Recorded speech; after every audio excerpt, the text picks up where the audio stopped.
has always been a series that wears its inspirations proudly on its sleeve. Across the three core entries, we have seen DNA from Devil May Cry, Legend of Zelda, Castlevania, and even Dark Souls.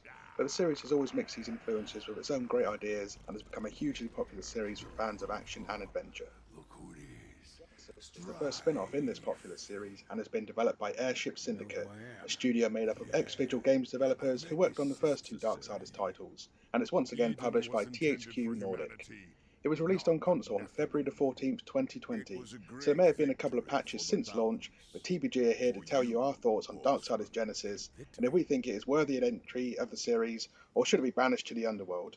I'm Breadroll, and welcome to TBG's Freshly Baked Reviews. Genesis takes place in the beginning of the Darksiders lore. After a Where race a of death half-demon, and half-angel glory, it beings known as the matters not. Nephilim launch an Your assault on the human purpose homeworld of lies Eden, the future looks elsewhere. bleak for mankind. Until Lucifer, four of the Nephilim, Lord who of have been granted all great power by the hells, Child yet Council, step brought forth to take up arms humanity. against their kin in defense of the humans. After a bloodthirsty battle that turns Eden into a mass graveyard, mankind is relocated to a safer realm, and the four warriors are forever titled the Four Horsemen of the Apocalypse. New to their role, the sibling horsemen are tasked with maintaining the balance between heaven and hell. While Death and Fury are off doing their own thing, Genesis puts us in control of Strife, who makes his Darksiders debut as a playable character after a brief appearance in Darksiders 3. He is joined by War, the youngest of the Horsemen and returning protagonist of the original Darksiders game. Together they must uncover a dastardly plot, orchestrated by none other than the sinister sizzler himself, Lucifer. Along the way they encounter familiar faces in the form of Vulgrim, Abaddon, and Vernon Wells himself, Samael. The first thing returning fans will notice is the change from the classic third-person action to an isometric view more akin to the likes of Torchlight and Diablo. But make no mistake, Genesis is still Darksiders where it counts, and it won't take long to get this classic sense of blended genres lovingly wrapped in a stylishly gothic setting back into your system, and for newcomers to the series, this is a solid entry to get your first taste of the Horseman. But the camera style isn't the only thing that's different.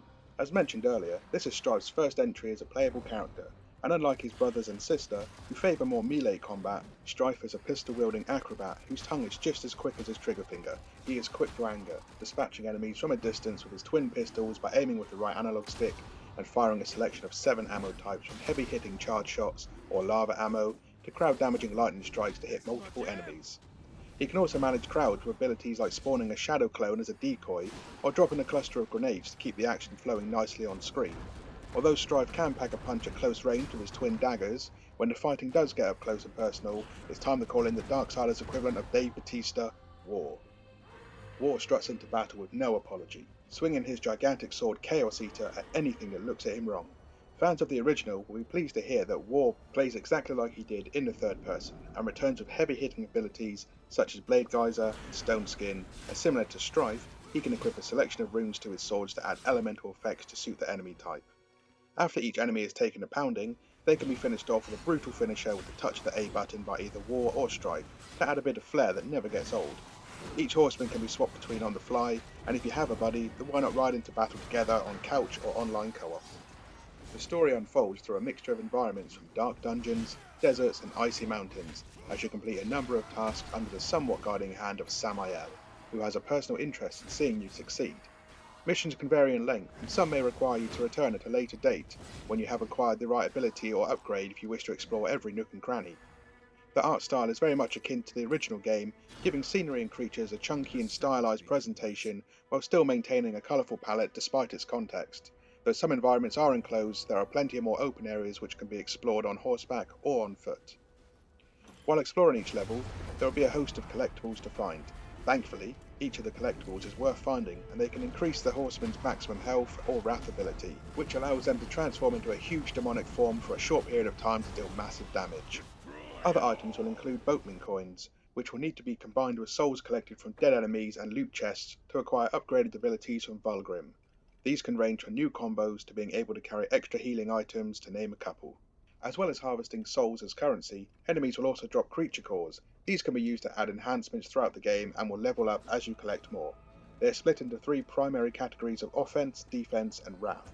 Most will provide a buff, but some will also add an adverse effect. For example, a core might grant you access to an increase in wrath power at the cost of a decrease in health. Balancing these cores to suit your playstyle will be the key to success, especially in the later battles and if you plan on tackling the game on apocalyptic difficulty. Fortunately, each level can be replayed at will, for collectibles and a bit of core harvesting, and if you fancy something a bit more full on, then you can always step into the arena between missions. The arena unlocks a level for each campaign mission completed and will pit you against 10 waves of increasingly difficult enemies, ideal for core harvesting and also just practicing new abilities and combos. Boss battles are just as intense as ever, with mammoth-sized creatures requiring more than just brute force to defeat. Battles often require a bit of mixed technique and can often become a juggling act of managing scenery elements and fodder enemies in between bitch slapping whatever ghastly grotesque is trying to have you for lunch. It's safe to say that you will never be short of some kind of beastie to battle, but adventurers fear not. There are still plenty of puzzles to solve in between the blood spilling and soul stealing, traversing precarious ledges and beams and solving puzzles that will require a bit of thinking outside the box and at times outside the screen will come thick and fast throughout the quest. As mentioned, these require a bit of memorizing to complete, as due to the isometric view which features a fixed camera, certain elements will not always appear on screen. One puzzle in the early going involved throwing a fireball to light a brazier that I couldn't see, and I just had to aim at a general direction and hope for the best. Fortunately, this was not a common occurrence, but it happened enough to be a bit frustrating. The camera can also become a nuisance in more dungeon-based levels, as the beautifully rendered scenery that towers above you does not turn transparent when you are behind it, and with the camera being fixed you are just stuck looking at bright silhouettes of yourself and the enemies, which can ruin particularly intense fights. Certain platforming areas can also suffer from the camera, as judging the distance of your jump and your descent onto a particular ledge becomes tricky. Though these are minor gripes, the fixed camera setting does seem a bit of an odd choice considering how much effort and thought has gone into the other elements of the game, and hopefully this is something that can be addressed and we get to see more entries in this spin-off series. As a fan of isometric dungeon crawlers in general, I do love to take the time to enjoy the environments I'm exploring and zoom in and out to soak in all the gorgeous detail that has gone into the character designs. Performance-wise, I found little to gripe about. Both characters were great to play as, with their combat styles complementing each other perfectly, and they also share some fantastic dialogue along their journey that ranges from sibling banter and teasing to more emotional and heartfelt moments that really helps to flesh them out and establish their relationship. Frame rate was smooth overall, and though there were a few odd occasions where I got stuck on scenery and had to switch horsemen to jolt me out of that pickle, to the odd delay in activating the finisher during intense battles, Genesis is a polished experience that looks great both in handheld and on the big screen, with meaty sound effects, gorgeous music, fantastic voice acting throughout. In conclusion, Darksiders Genesis is a great addition to the series and hits all the right notes for a spin-off, fleshing out characters and lore history while giving players a new perspective and formula to play with.